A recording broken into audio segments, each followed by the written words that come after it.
Hi, my name is Rini Gentili, and I'm the founder of Arizona Mobile Notary Services. And I'd like to share with you today how to become a successful mobile notary. First off, this video will explain to you how to become a mobile notary from the ground up. So if you have no experience, but you're just inquiring about the possibility of even becoming a notary public, finding out a little bit more about what it will be like to be a mobile notary, and if this is something for you, this might be the right presentation. I will be doing some additional training on specifics and items that I've learned over the last 10 years that will help you become more efficient and confident in signing mostly every single type of document that a notary public would notarize. So there's a lot to cover, but this is kind of just the beginning. So if you're curious about becoming a mobile notary, this is the place for you. So welcome. I've been doing this for about 10 years now, and I enjoy it extensively. It's very rewarding for me to be able to help people, especially when they're not really sure what they need done, or they're not able to get done what they need because of immobility or because of fear of going out in public or injury or illness. There's all sorts of reasons, and sometimes it's just that they're way too busy, or there isn't a bank or a UPS or some other place to go to get a document notarized. A lot of documents cannot be notarized by a bank or a UPS store, and so oftentimes people are referred to a mobile notary. So with that, I'm going to go through some slides and explain to you some of the ins and outs that it would take to get started. So let's get into it. So first off, we're going to discuss becoming an Arizona notary public. Although you can apply this to many other states, since I'm in Arizona, this is where we're going to start.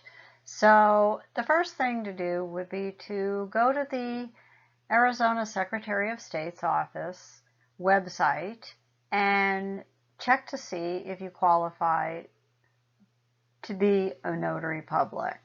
There are certain limitations, and one of them is if you have an arrest history. It does ask you on the application certain things like that. If you have a felony, most felons cannot become a notary public until they get their rights restored, so those types of things. The next is, I recommend that you read the latest edition of the Notary Manual. And the Notary Public Manual goes from soup to nuts. The beginning of the manual will explain things like what you need to do to become a notary, how to fill out the application, the fees. It goes into what a notary public does. It goes into everything pretty much from how to swear somebody in for a credible person, what that means, what kind of ID is acceptable for notarization, and so forth. The Arizona Notary Manual can be found on the website, and we'll show that further in some other slides. Then the next step would be to complete an application online. So you can do that by clicking on the area for the application. There is a bond that is required for the notary public to purchase. In Arizona, at this time, it's a $5,000 surety bond. And then the next thing that I would recommend is to take the online workshop. There is a place where you can kind of take an open book test to see your knowledge. So that's why I said read the manual first. Then I would recommend to develop a business plan. What do you want to do? How much money would you like to make? What days would you like to work? What hours? Because basically you're going to be doing this and running this as your own business. Join a notary organization. There are two main ones that I'm aware of. One is the AAN, which I'm a member of. It's the American Association of Notaries. There's a chapter in every state. It's a very small amount to subscribe to it, and you get a discount for your bonding. You can buy errors and omissions insurance, which we'll talk about later. And then things like your notary supplies you can get from these companies for a discounted price. There's also the NNA, which is the National Notary Association. It's basically similar to the AAN. Then, of course, the next step would be, once you've completed all these things and you now are an official notary, you would want to contact the appropriate agencies and companies that you would want to be working with and for. For example, you might want to contact title companies. There might be some places online that are looking to hire notaries. You know how Facebook ads work. If you're filling out a lot of information online about notary publics, you're probably going to get ads that ask things about, are you a notary? Do you want to become a notary? So you might have places that pop up where they take notary registration. So these are some of the guidelines that you can find listed on the Arizona Secretary of State's website for becoming a notary. These are some of the qualifications that you must meet. So the first thing is you must be an Arizona resident. I believe that may be true for most states. So you would check on the Secretary of State's website in the state that you are in to verify that. The next is you must be at least 18 years of age, and I believe that that would be true in every state. You must be able to read and write in English, so that is important as well.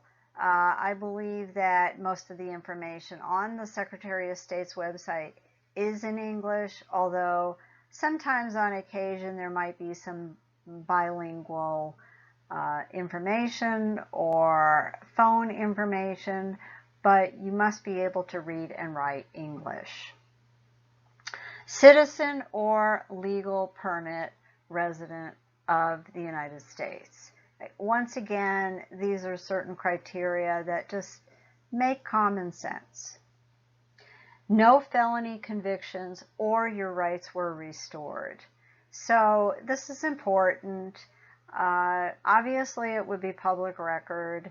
So if you are a felon or have been convicted and are not sure of your status, you'd want to check that out first before actually applying. And you must obtain a notary bond. And as it says on the Arizona Secretary of State's website, they don't provide bonds and they don't sell bonds. A bond is basically a type of insurance. In this case, the notary bond is called a surety bond. And the bond actually does not protect you. The bond protects your clients so that if you make a mistake on your filling out a notary, that the person that you did the notary for is covered by your $5,000 surety bond. It's not a lot, but it's what the Secretary of State's office requires. This slide is a presentation of the actual notary manual.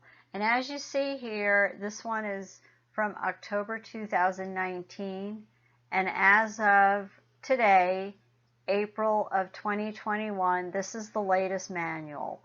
This is a PDF. You can download it from the Secretary of State's website. You can print it if you like, or you can basically just refer to it online.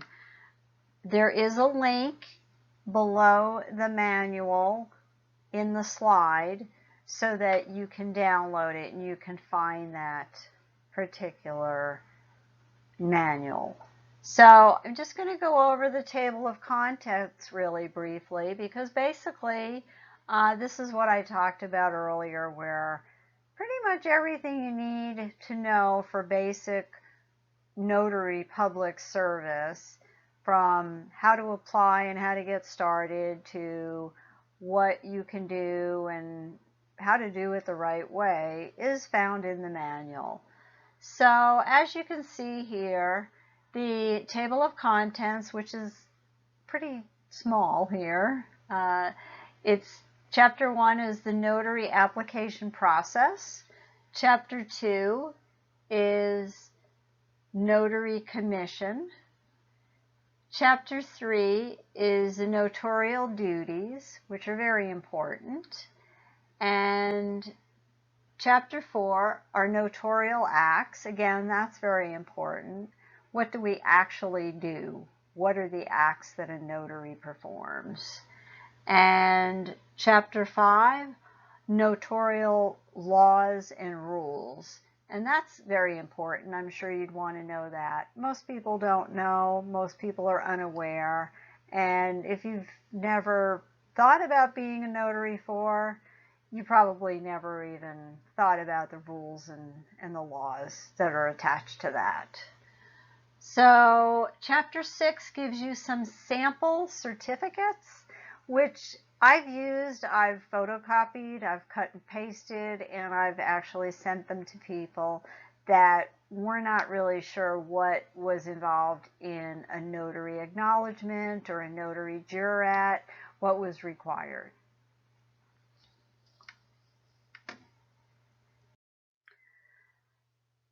So now that you have the fundamentals down, you have your notary commission, you're all set to go, you belong to an organization, you've read the notary manual. What is my business plan? So basically, there are different ways to become a mobile notary. One is, do you want to start out as a loan signing agent and take a loan signing course? Some people are successful doing that and doing that exclusively. You can do one thing and learn it well. The hours that you want or can work. Some people start this off as a side hustle. Some people do it as a hobby. Some people want to commit to doing this full time. Maybe you've lost your job and you're looking for something else to do. Maybe you have children and want to do it while they're at school. The distance I'm willing to travel plays a big part in how you market yourself and where you market yourself.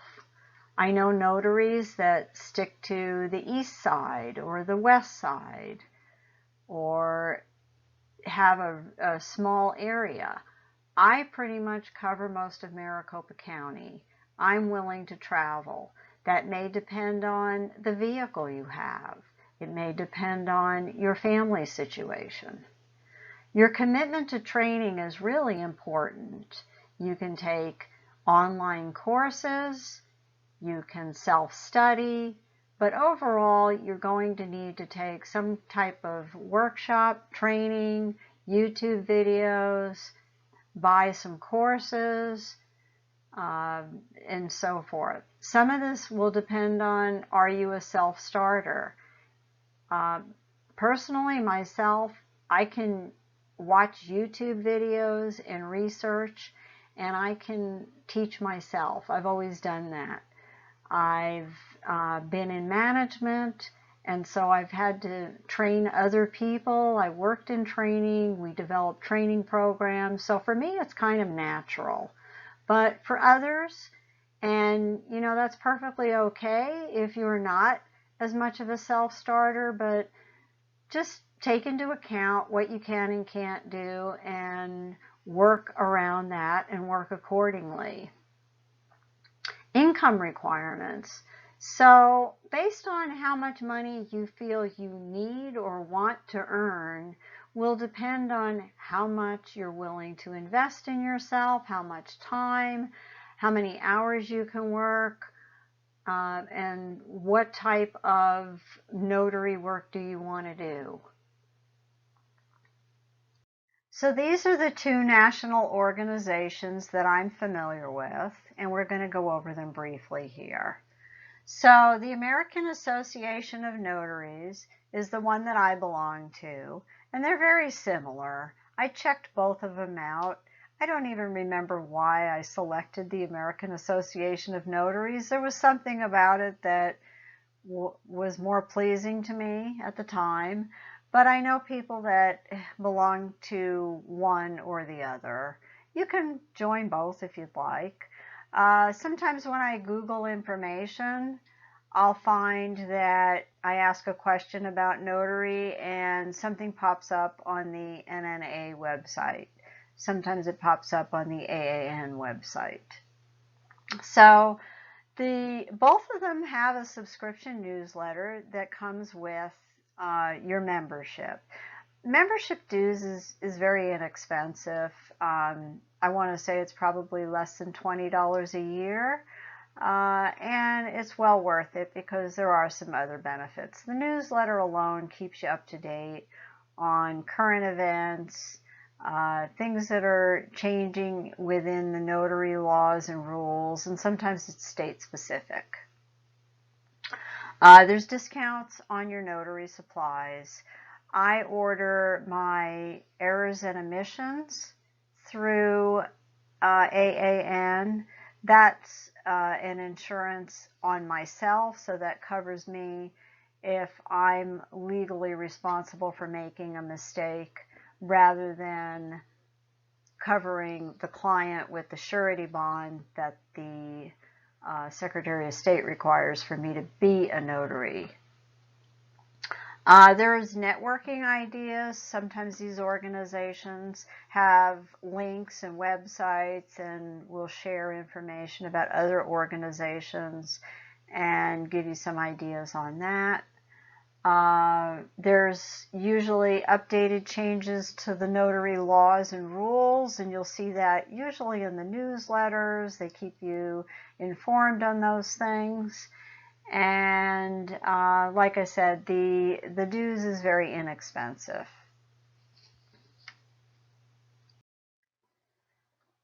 Okay, so let's get started.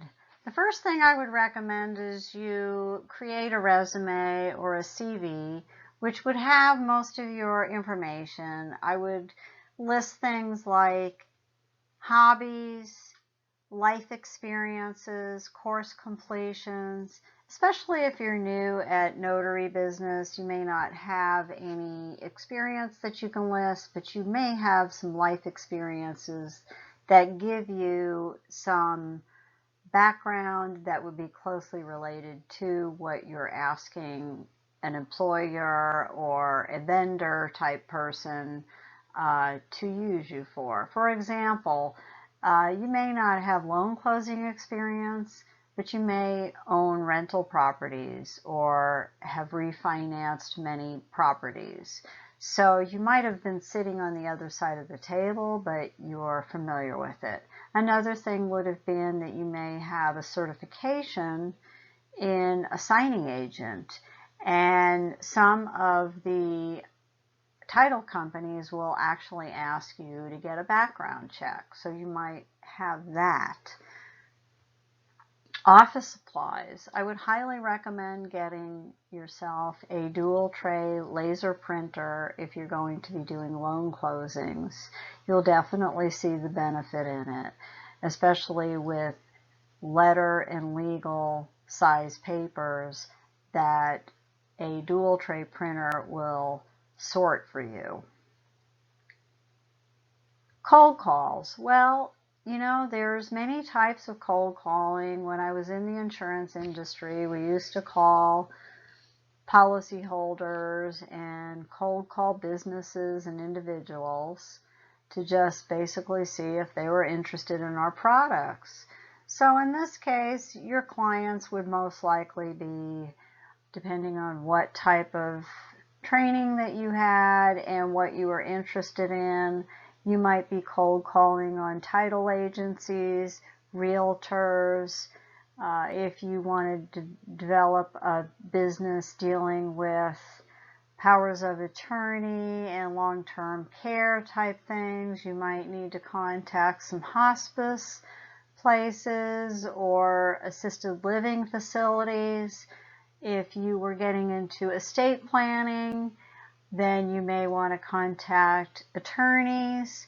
So it would just depend, but I would definitely strongly recommend that whichever niche you decided to work in, that you get training first and you're totally confident in that area. Because if you're not, and somebody gives you an opportunity, it can hurt you more than help you if you don't do an adequate and thorough and accurate job for them.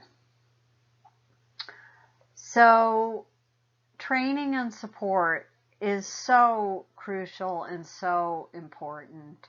So I would definitely make sure that you not only subscribe to an organization such as AAN or NNA, but also do some online training. There's a lot of free information out there. Study the Notary Manual. Go over it over and over again. Take some courses. Watch some YouTube videos. Just really, really, really get comfortable.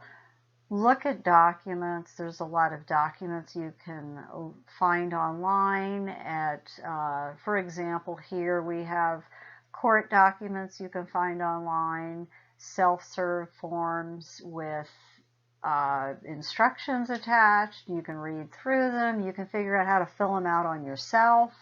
And those are documents that you'd be notarizing for people. A website is very useful and handy. You can send people there, especially if you want to provide them with downloadable links. You can also, if you're not ready to do a website yet, you might subscribe to some of these associations and they will give you a profile page with a web link, so you can put that on your Facebook or you can send it to people, and that's a good way that it will show who you are. It's kind of an online resume that way. Put a profile picture on there so that they could see what you look like, and then have your professional and personal information up there for them to view. Business cards. I always give people business cards. I have a big sunflower on mine, as you've seen on the beginning of the presentation. It's cheery. I like sunflowers. I think it's just a good representation of who and what I am.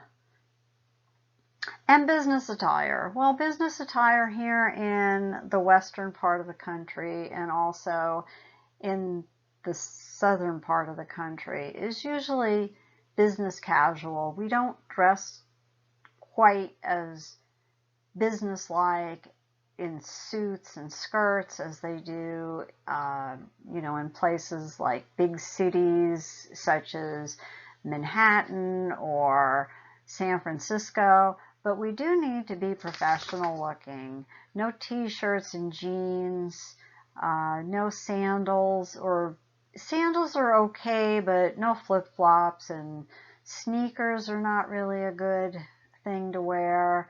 But you can wear comfortable shoes, and you can wear, men can wear a polo shirt. It's better that the shirt has a collar, so that looks more professional. Women should wear, somewhat casual. I usually wear flats for shoes, but I never wear flip-flops or tennis shoes. So basically that concludes our presentation, and I hope you found this useful, and please look for my other videos soon. Thank you.